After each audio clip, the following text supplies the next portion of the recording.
A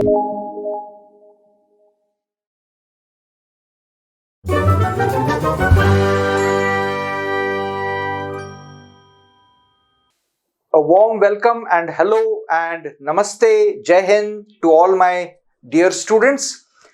हमने इसके पहले के सेशन में फर्टिलाइजेशन तक का प्रोसेस डिस्कस किया हुआ है. ह्यूमन ओवम, ह्यूमन स्पर्म, इनका फर्टिलाइजेशन किस तरीके से कैरी आउट हो जाता है, that is what we have seen. It results in the formation of a diploid zygote, 46 chromosomes वाला जाइगोट. यहां से आगे हम अपना डिस्कशन आगे बढ़ाते हैं. सबसे पहले तो ये जो जाइगोट बन गया, we prefer a different color, so let's get rid of this. Yes, ये जो जाइगोट बन गया है, इसमें अब 46 क्रोमोसोम्स हैं, बट इसका 44 ऑटोसोम्स है और 2 सेक्स क्रोमोसोम्स है. You know that we have in our body, in each cell, 44 autosomes and 2 sex chromosomes, total of 46 chromosomes. ये जो 2 सेक्स क्रोमोसोम्स है वो XX टाइप के होंगे तो फीमेल होती है, XY टाइप के होंगे तो मेल होते हैं. So whether this will be a male zygote or a female zygote, in other words, will it be a zygote which will result in the formation of a male child or a female child, that also we need to have a look at. So for this you have to keep in mind that inside the ovum you always have 22 autosomes and 1 X chromosome, always, क्योंकि a female has every cell, every vegetative or every non-reproductive cell, diploid cell, 46 chromosomes which have 44 autosomes and 2 X chromosomes. So वो जब segregate हो जाएंगे, वो जब separate out हो जाएंगे, तो 44 में से मायोसिस में रिडक्शन होके नंबर हाफ होके 22 ऑटोसोम्स और 2 एक्स क्रोमोसोम्स उसमें से एक. सो 22 autosomes plus 1 x chromosome is the composition of chromosomes inside the ovum nucleus. Sperm के न्यूक्लियस में इसमें भी 22 ऑटोसोम्स है, लेकिन मेल बॉडी में एक सेल में X और Y ऐसे 2 अलग टाइप के क्रोमोसोम्स होते हैं. मायोसिस में ये सेग्रीगेट, सेपरेट आउट हो जाएंगे, तो कुछ स्पर्म्स X वाला क्रोमोसोम लेकर बनेंगे, कुछ स्पर्म्स Y वाला क्रोमोसोम लेकर बनेंगे. 22 ऑटोसोम्स दोनों के पास रहेंगे. सपोज ये टाइप का स्पर्म ये टाइप के ओवम को फर्टिलाइज करेगा, तो एंड रिजल्ट हो जाएगा 22 autosomes plus 22 autosomes, 44 autosomes. So let us show that over here, 44 autosomes over here. So this will result in a nucleus with 44 autosomes and 1 X chromosome from ovum, 1 X chromosome from sperm, so X and X. This will result in the female type of chromosome composition. इस zygote से जो individual बन जाएगी वो female बनेगी. But if this type of sperm and this type of ovum they get fertilized, then 22 plus 22 44 autosomes तो सही है, लेकिन X और Y इकट्ठे हो जाएंगे तो आपको यहां पर you will get XY composition that will result in a zygote which on development will form a male child. इससे लड़का पैदा हो जाएगा. Accordingly, fertilization के समय पर ही आगे होने वाला चाइल्ड जो है वो लड़का होने वाला है या लड़की होने वाली है, ये डिसाइड होता है. क्रोमोसोम्स डिसाइड कर लेते हैं, खास करके स्पर्म साइड के क्रोमोसोम्स डिसाइड कर लेते हैं, क्योंकि ओवम साइड पे तो X है और हर इंडिविजुअल में X क्रोमोसोम तो होता ही है. दूसरा भी X हो जाए तो फीमेल हो जाएगी, दूसरा Y हो जाए तो मेल हो जाएगा. So sperm decides, in other words male side gamete will decide the probability कि लड़का होगा कि लड़की होगा. 50-50 प्रोबेबिलिटी है, क्योंकि आधे स्पर्म्स में X होगा, आधे स्पर्म्स में Y होगा. So there is a 50% probability of either a male child or a female child, and it will essentially depend upon which type of sperm fertilizes a given ovum, and accordingly the zygote of either a male child or a female child is formed. Once it has been formed, इसके आगे क्या steps होते हैं, क्या events होते हैं, ये अब हम देखते हैं. So let's clear this. Now next important thing that we will have a look at is, एक बार पूरे ओवम का स्ट्रक्चर फिर से बनाते हैं. सो हमने देखा है कि ओवम में एक न्यूक्लियस वगैरह था, एक पोलर बॉडी थी. अब स्पर्म के अंदर आने के बाद इसका सेकेंड मायोसिस पूरा हो गया, ऊटिड बन गया एंड सेकेंड पोलर बॉडी बन गया. ये अब सेकेंडरी पर oocyte न रहते हुए सेकेंडरी oocyte से ऊटिड बन गई. ऊटिड का प्रो न्यूक्लियस फीमेल साइड का एंड स्पर्म का प्रो न्यूक्लियस मेल साइड का, ये दोनों इकट्ठे होके जाइगोट का न्यूक्लियस विथ 46 क्रोमोसोम्स बन गया. ये हमने डिस्कस किया हुआ है. अब इसके चारों तरफ एक जोना पेलुसिडा भी है, जो कुछ कुछ जगह पे थोड़ा पंक्चर हो गया है क्योंकि उसमें से कुछ कुछ स्पर्म्स ने एंट्री ले ली है. So a few sperms manage to come beyond this. So this has become a little torn, not fully destroyed but a little torn, पर अभी भी है. सो उसने चारों तरफ से इसको घेर के रखा हुआ है, पोलर बॉडीज को भी एनवेलप करके रखा हुआ है. And around that of course were the corona radiata cells, which were held together with hyaluronic acid in between them. भले यहां तक एक ही स्पर्म आ गया, लेकिन यहां तक हजारों स्पर्म्स पहुंचे थे और उन सब ने थोड़ी थोड़ी एंट्री लेने की कोशिश की. While doing that, they all released the enzyme hyaluronidase, and enzymes are catalysts. They destroy, but they don't get themselves destroyed. And so they will continue the action, and all the hyaluronic acid around this will get broken down. So now the corona radiata cells can't remain cemented to each other, क्योंकि उनका cementing substance ही hyaluronic acid था. तो वो निकल गया cementing substance, तो ये बिखर जाते हैं.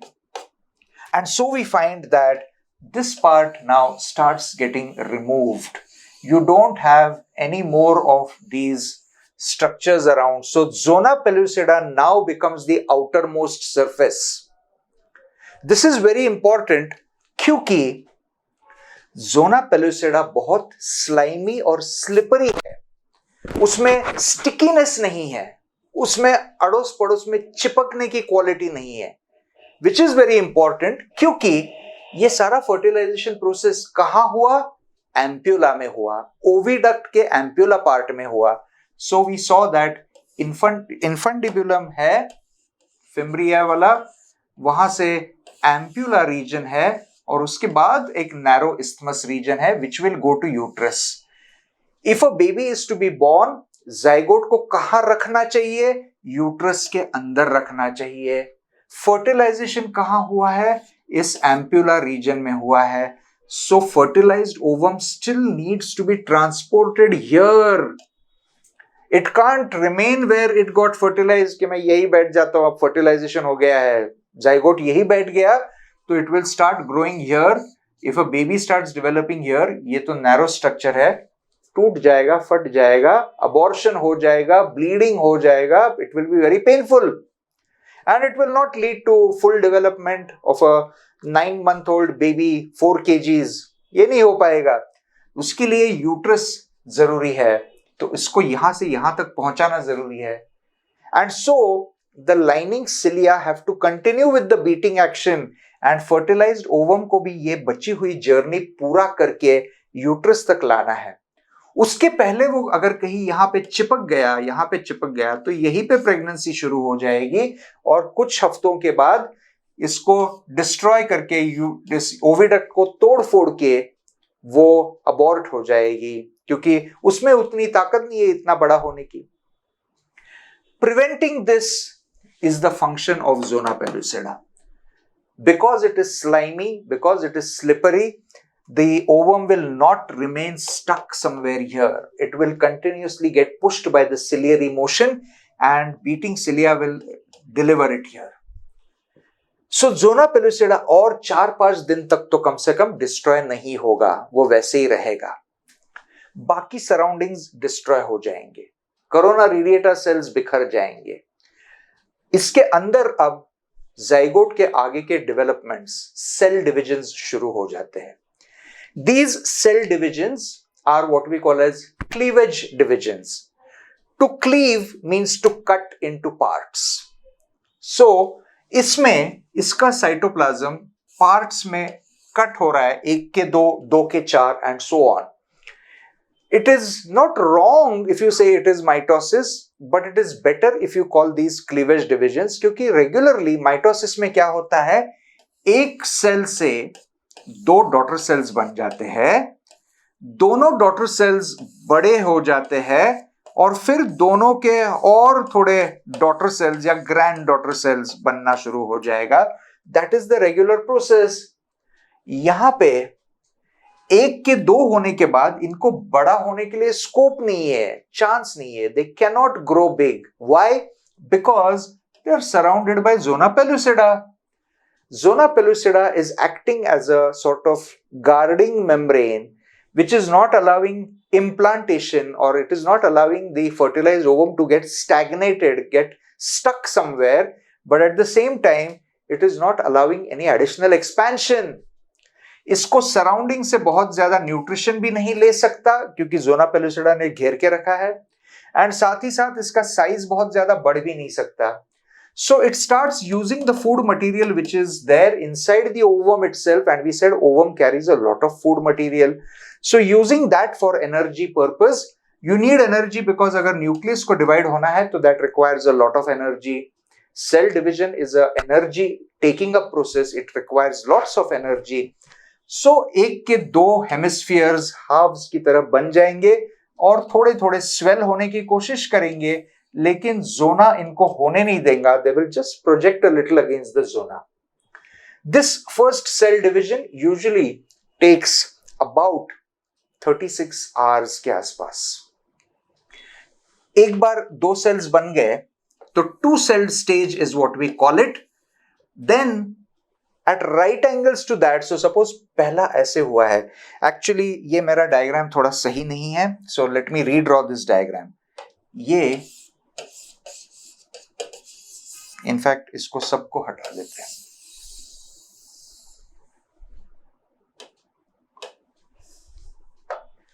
ये जो फर्स्ट डिवीजन होती है, इसका plane of division,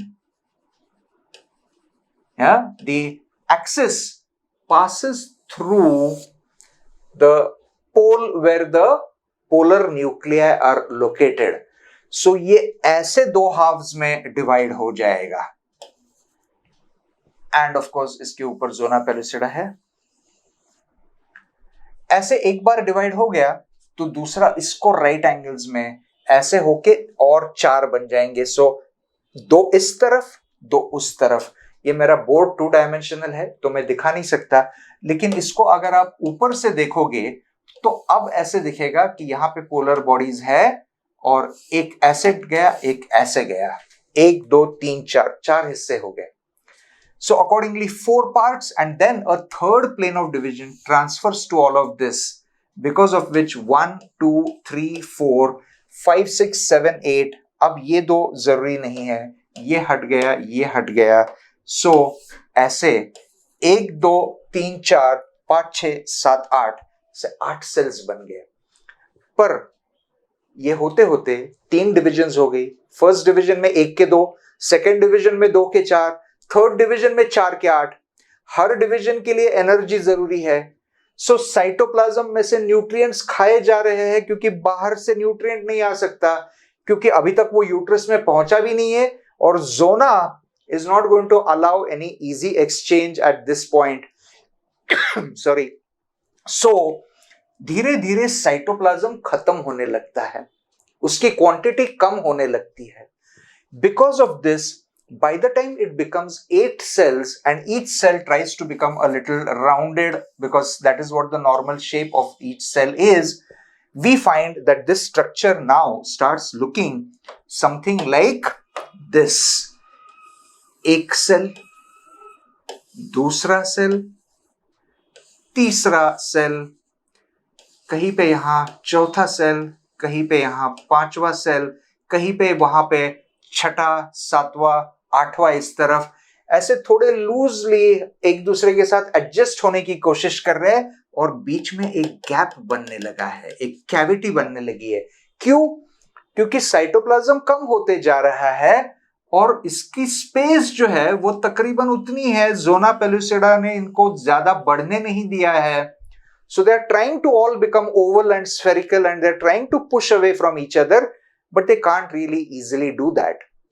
This type of a structure, इसको बाहर से अगर देखेंगे, मेरा डायग्राम तो ऐसा है पर थोड़ा और बेहतर अगर देखेंगे तो कैसे दिखेगा, तो जोना के अंदर कोई कोई सेल्स यहां ऐसे ऐसे बने हैं and so you have something like this. They are all of course touching each other, so something like this would be better.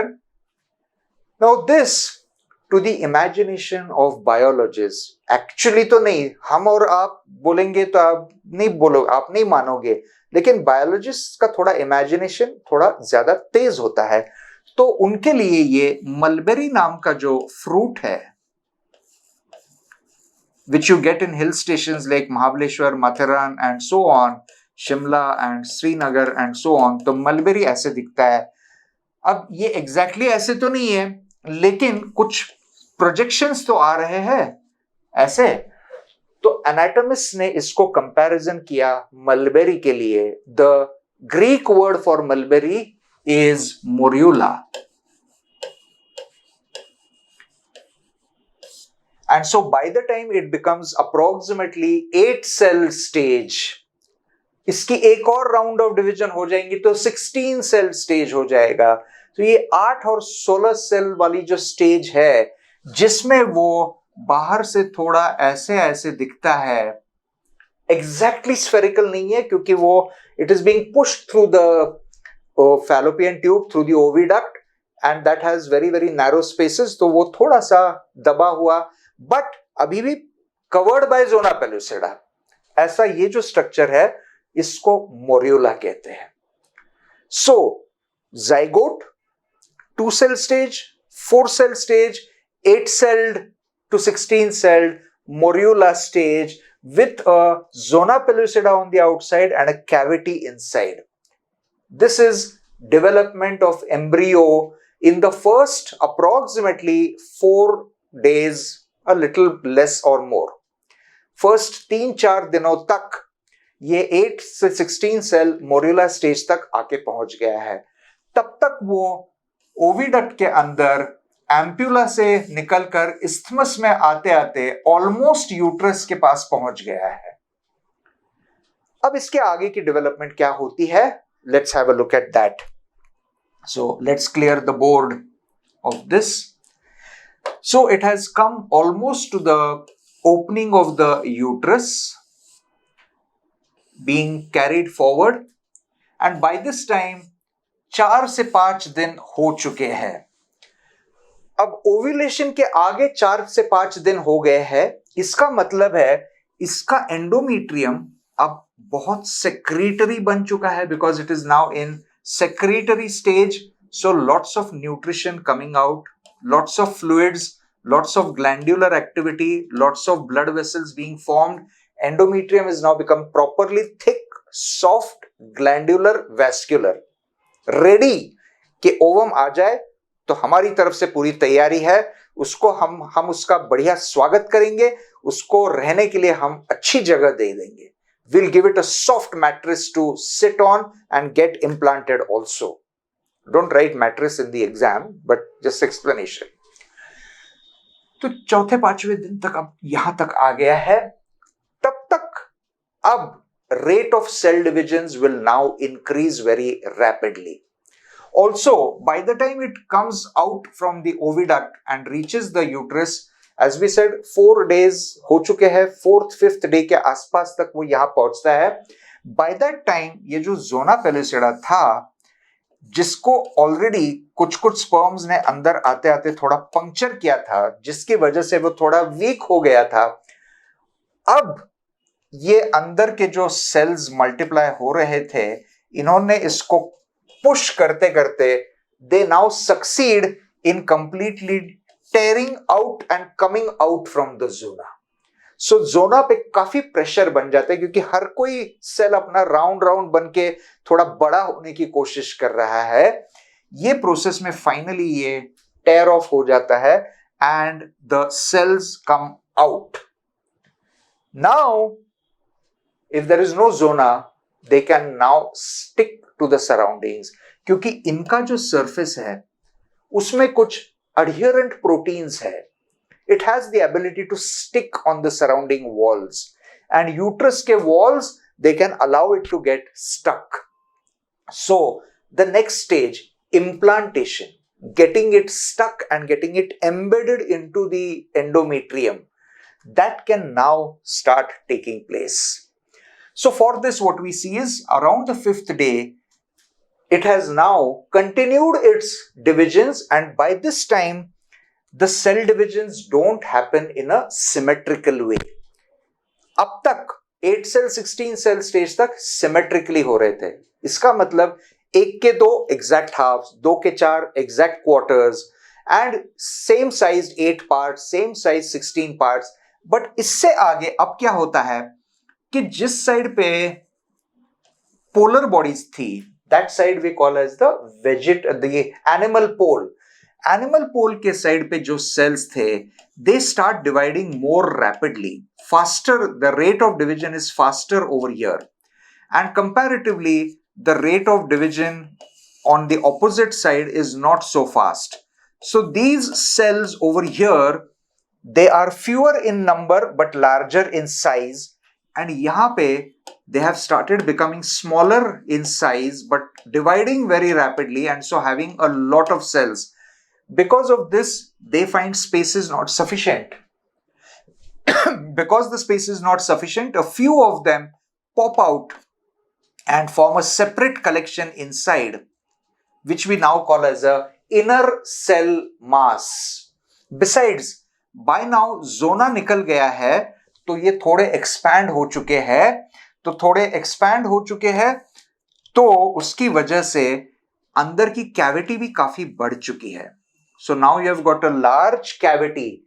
So you now have a roughly spherical structure, थोड़ा सा दबा सा लेकिन approximately गोल सा, ऐसा roughly spherical structure with few cells larger and few cells smaller, and a few smaller cells popped inside to form an inner cell mass and a cavity over here.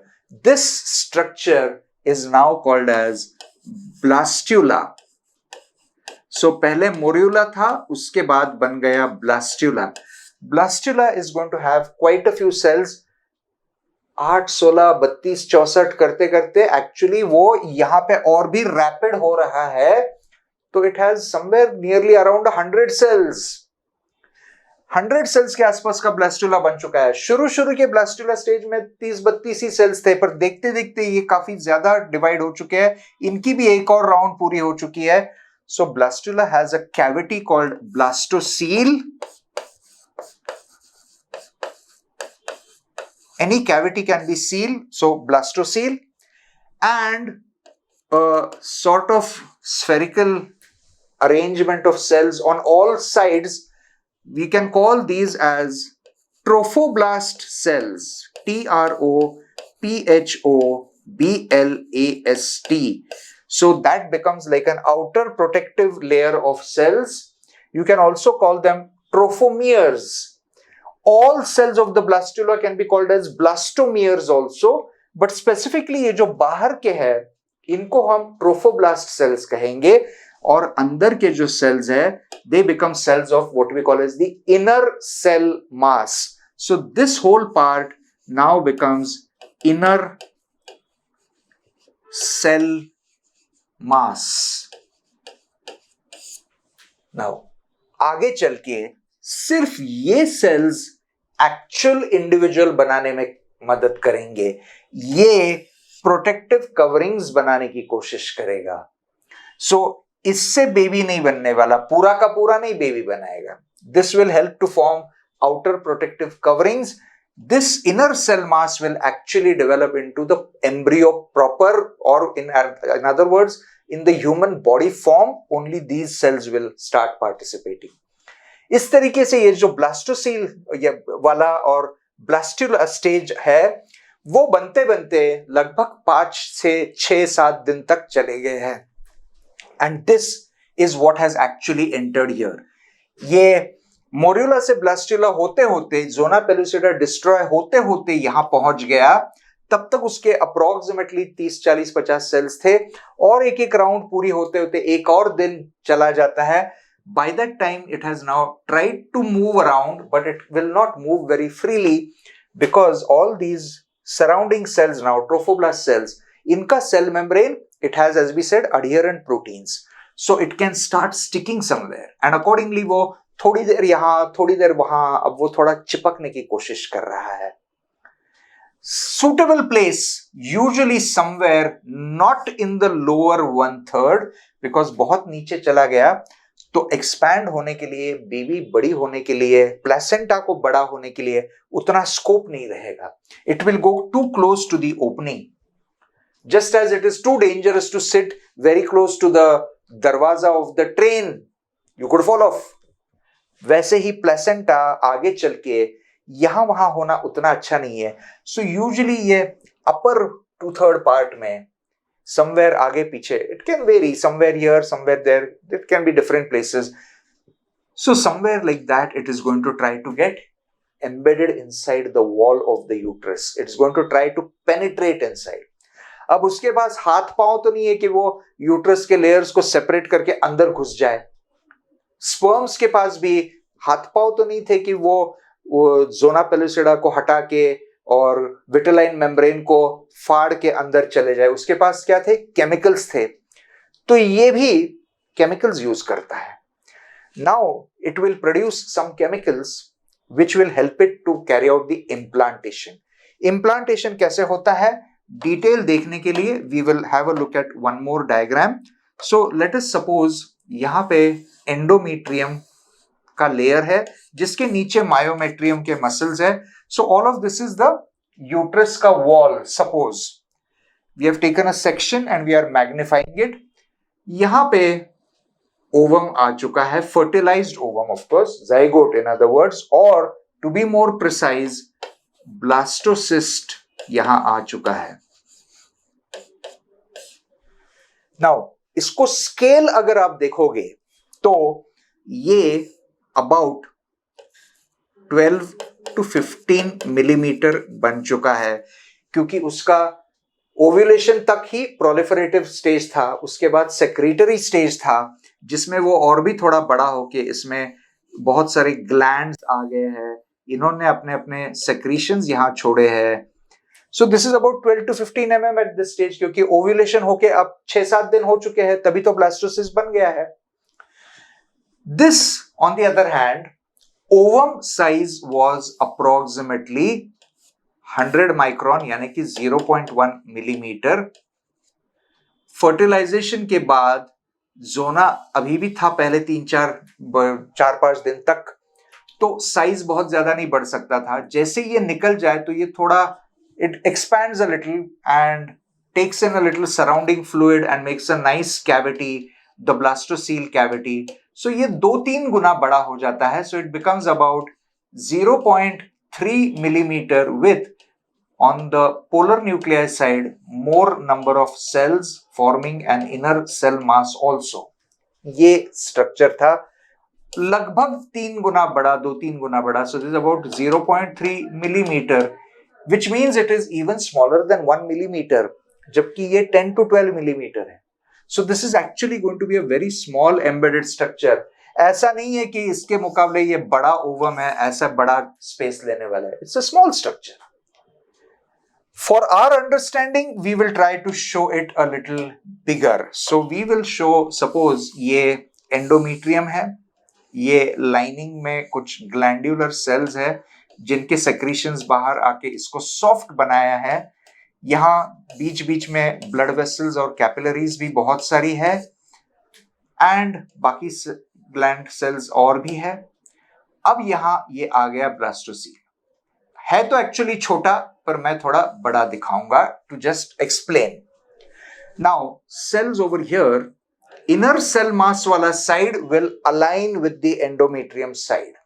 Always remember that. The inner cell wala side is where the polar bodies were also present. यहाँ पे अब ये inner cell वाले mass आ गया है. The cells of the outer part, which we called as the trophoblast cells, they will release chemicals which will be hydrolytic enzymes. They will bring about proteolysis, lipolysis. So यहाँ के endometrium के sales को वो damage करेंगे, उनके proteins destroy करेंगे, उनके membranes destroy करेंगे, जिसकी वजह से यहाँ गड्ढा बनेगा। You will get a small pit. This will then settle in that pit. It will continue to release more chemicals, so the pit will become deeper and deeper and deeper and deeper, and finally ये जब पूरा अंदर आ जाएगा तो अपनी elasticity से ये ऊपर से फिर से बंद हो जाएगा. Just as your skin is elastic, so if you give a needle puncture for an injection, after you remove it, it almost closes it shut. You can just about see a very tiny hole. You don't get a big gaping hole left there because there is elasticity. वैसे ही endometrium की इस lining में भी elasticity है, तो ये जैसे अंदर आ जाएगा ये ऊपर से इलास्टिसिटी से क्लोज हो जाएगा. So chemically it will make a small tunnel for itself and go deeper and deeper and deeper, and surrounding membranes will cover it up and it will now remain nicely secure. This process is implantation. This happens somewhere around 7th day. Sometimes it can be a little more than that, 8th day, sometimes a little earlier than that, 6th day, but usually 7th 8th day के आसपास implantation होता है. Implantation होने के लिए जो structure है उसको कहते हैं blastocyst or blastula. So always remember, at what stage does implantation occur? Blastocyst या blastula stage. Around how many days? 7th day after ovulation. Range of days around 6 to 8 days after ovulation. Somewhere like 6th, 8th, 9th day तब तक ये process बन गया है. Ovulation के बाद एक बार इम्प्लांटेशन हो गया तो now it won't roll out and fall out through the cervix and vagina and go out. अब वो सिक्योरली दीवार के अंदर बिठा दिया, उसको फिक्स बिठा दिया. अब उसके बाहर गिरने का कोई चांस नहीं है. अब ये यहाँ पे अपनी आगे की डेवलपमेंट बढ़ा सकता है. आगे और क्या डेवलपमेंट्स होगी और कैसे कैसे इसके प्रोग्रेस होते रहेंगे, what will be the further stages in all of this, that we will see in a subsequent discussion. So far we have come up to implantation stage and the early development of the embryo. You have in the NCERT textbook also a very nice diagram in which एक ही single diagram में ampulla, isthmus में और uterine cavity में आते आते कैसे कैसे वो डेवलप होते गया है और ब्लास्टोसील का या ब्लास्टोसिस्ट स्टेज का कैसे इम्प्लांटेशन होता है, ये हमने अभी तक डिस्कस किया है. इसका मैचिंग डायग्राम भी देख लो. इसके जो फ्रीक्वेंटली आस्क्ड क्वेश्चंस है, what is the stage at which implantation occurs? Blastocyst stage. How many days after ovulation the implantation occurs? Somewhere around 7th 8th day. These few things you must certainly remember. Okay, so here we stop our discussion related to the early development of the embryo up to blastocyst stage. Conversion from morula to blastula is called blastulation. Conversion from 2 cell, 4 cells, 8 cell stage to the proper 8 cell morula, morulation. So पहले zygote, then 2 cell, 4 cell stage, then morula के बाद blastulation होकर blastula. इसके आगे gastrulation होकर gastrula नाम का process है, which we will see separately. We will also see a few more important events related to this in a subsequent discussion. Here we stop this particular discussion and I take leave from all of you for this particular lecture. Thank you all for listening so far. Jai Hind.